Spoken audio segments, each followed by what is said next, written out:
Hello again, everyone. Welcome back to the Jack Sweeney YouTube channel. Today we're going to be discussing why Bitcoin will continue to go up in price forever. This is episode 3 of the Jack Bitcoin series. So if you haven't seen episodes 1 and 2, I highly suggest watching those so that you have a basic understanding of the Bitcoin network. So, when am I going to be a millionaire from Bitcoin?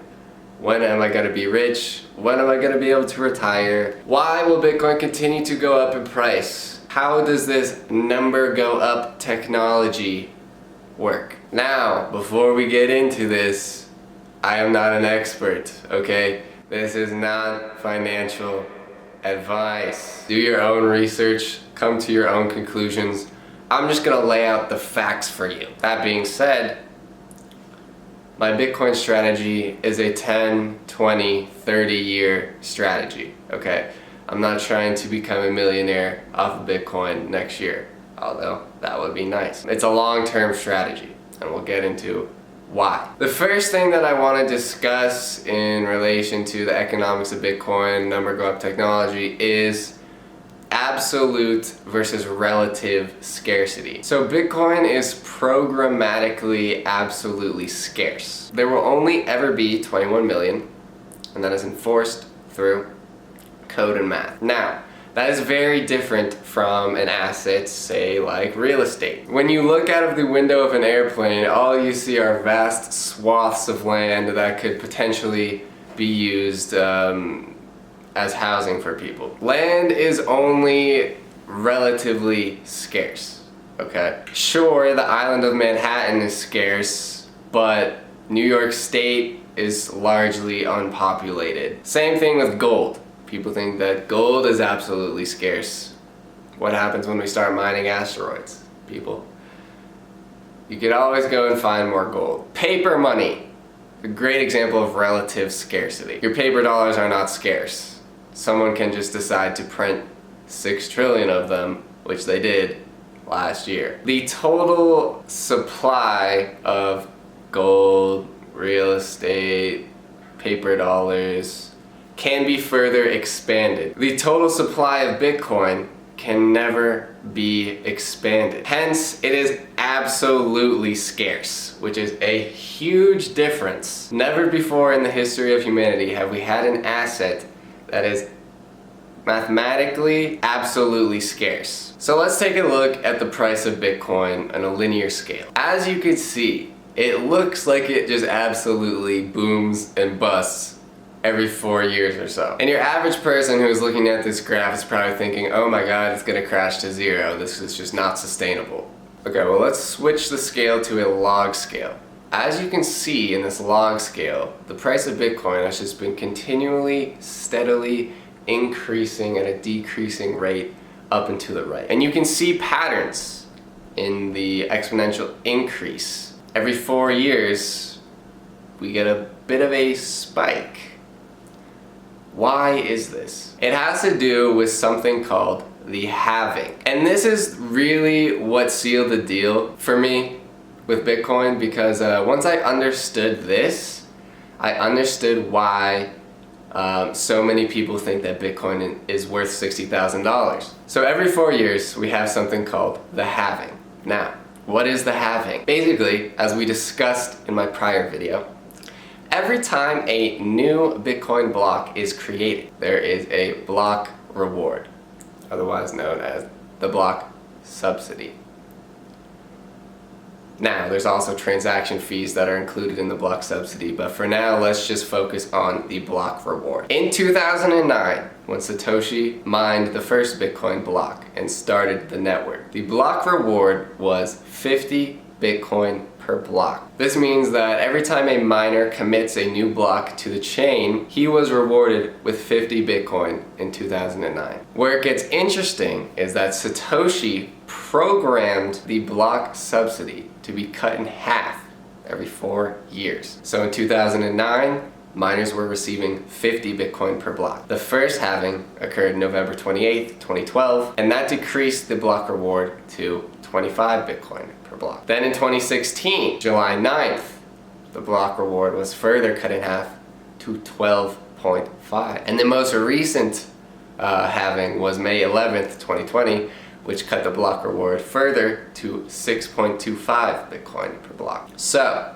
the amount of new Bitcoin entering the total market, what we will call the stock, gets cut in half every 4 years. Therefore, the amount of new supply entering the stock of Bitcoin is decreasing at an exponential rate. As of right now, there have been 18.9-ish million Bitcoin mined, which is almost 90% of the total supply. The first 20 million will be mined by 2025, and the last Bitcoin will be mined in 2140. For almost the next 100 years, miners will be trying to mine the last 1 million Bitcoin. So how does this connect to price? Well, we can see that the halvings are correlated with increases in price. This is because every 4 years, the amount of new Bitcoin entering the total supply gets cut in half, making Bitcoin more scarce. Miners are rewarded with half as much Bitcoin, so in order for their operation to stay profitable, the price has to come up to meet the demand. So this is the mechanism by which Bitcoin is absolutely, verifiably scarce. But you might be asking yourself, Jack, if the price doubles after the halving, why don't Bitcoin miners just plug in as many new mines as they can and drive down the price? 2 words: difficulty adjustment. Each mining rig has a certain amount of horsepower or hash power. When Bitcoin price goes up, it incentivizes miners to plug in as many mines as they can because it's profitable. However, the more hash rate that comes on the network, the harder it is to mine Bitcoin. Regardless of how much investment people make into mining Bitcoin, the amount of Bitcoin received by miners will stay the same and will continue to have every 4 years or every 210,000 blocks. So this is how it looks. Bitcoin price goes up. More people compete to mine Bitcoin. The hash rate of the network goes up, but the amount of new Bitcoin that miners receive stays the same. This prevents new miners from driving the price back down, because regardless of the total compute power on the network, the amount of Bitcoin received is going to programmatically stay the same. So this is how we know there will always be a hard cap of 21 million and that no one's going to flood the market with more Bitcoin, bringing the price down. So we know the supply end of the equation. What's the demand end of the equation? Because price is the equilibrium between supply and demand, at least in free markets. Just as a thought experiment, and this comes from the late Hal Finney, who was one of the early Bitcoin developers. As an amusing thought experiment, imagine that Bitcoin is successful and becomes the dominant payment system in use throughout the world. Then the total value of the currency should be equal to the total value of all the wealth in the world. Current estimates of total worldwide household wealth that I have found range from 100 trillion to 300 trillion. With 20 million coins, that gives each coin a value of about 10 million. So if Bitcoin becomes widely adopted and used as a global store of value and a global currency, we could potentially see a $10 million Bitcoin. Now, I honestly think that could be a bit of an underestimate, because about 20% of the Bitcoin supply has actually been irrevocably lost. If you lose your Bitcoin keys, it's gone forever, and that Bitcoin's never going to be recovered and never going to be able to be sold or bought again. It's off the market. So that number could potentially be 20% higher. Who knows? But let's look at just some other more concrete examples of addressable market that Bitcoin could potentially capture. Let's say Bitcoin matches gold. Gold has been the store of value of choice of central banks and kings and empires for 2,500 years, since Croesus, the Greek king, minted the first gold coin. Why has gold been used as a currency and as a store of value? Well, the stock to flow ratio of gold is very high. What does this mean? Stock is the total amount of units in circulation in a market. Flow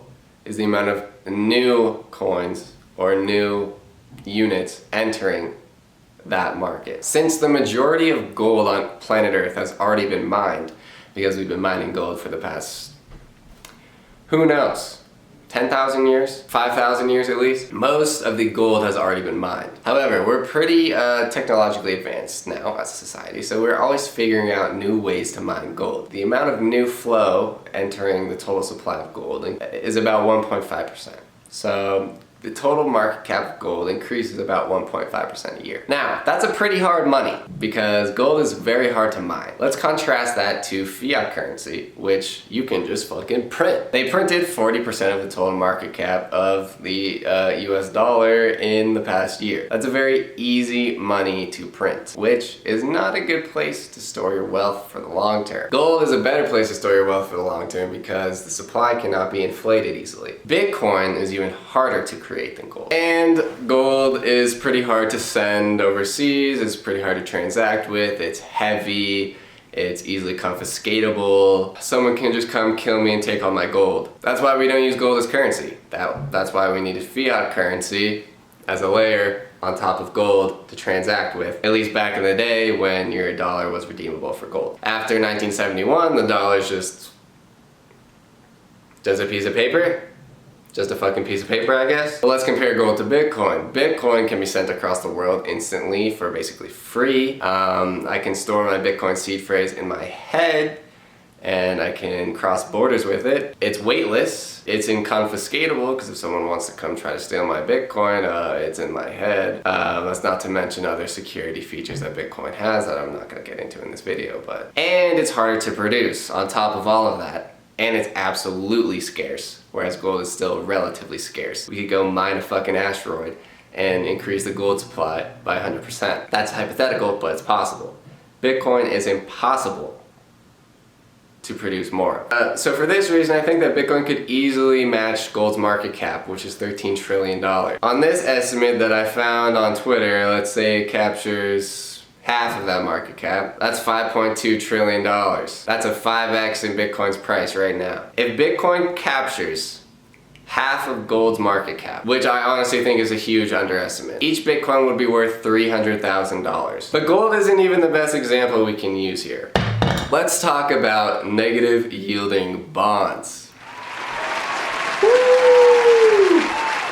Negative yielding bonds, let's go! I pay you to lose money. Let's go. Let's take the 10-year US Treasury bond, for example. It typically yields 1.5% a year. What does that mean?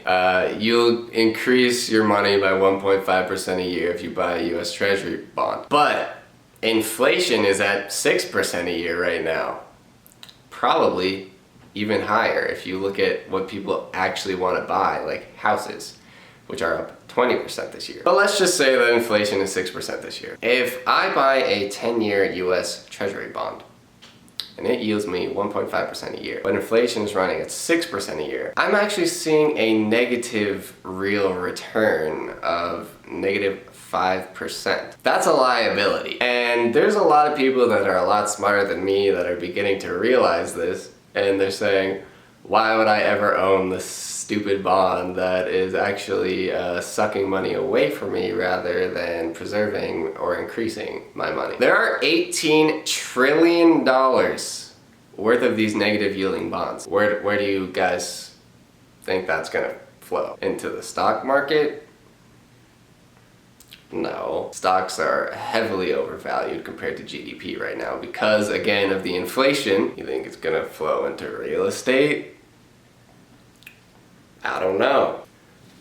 If I was holding $18 trillion of negative yielding bond debt, I would probably put it into an absolutely scarce, verifiably scarce, trustless, decentralized, peer-to-peer cash network that has a compound annual growth rate of 180% over the past 10 years, that's deflationary by nature, and that no one can meddle with and no government can inflate the supply. And I can verify that the amount of new Bitcoin will get cut in half every 4 years, and I can verify that the amount of Bitcoin will never exceed 21 million Seems like a pretty good deal to me. Okay, so according to this chart, Bitcoin will capture about 90% of the total negative yielding bonds in the world. So that's another $16.2 trillion. So let's just go through the rest of this chart. Let's say that Bitcoin captures 10% of cars, another collectibles, 20% of fine art, 20% of real estate, 20% of the stock market,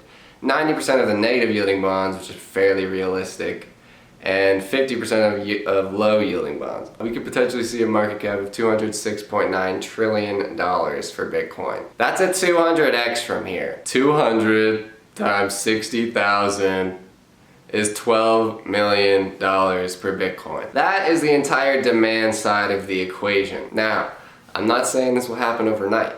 I'm saying this could happen over the next 2 decades. But we know the supply side of the equation. The supply is fixed.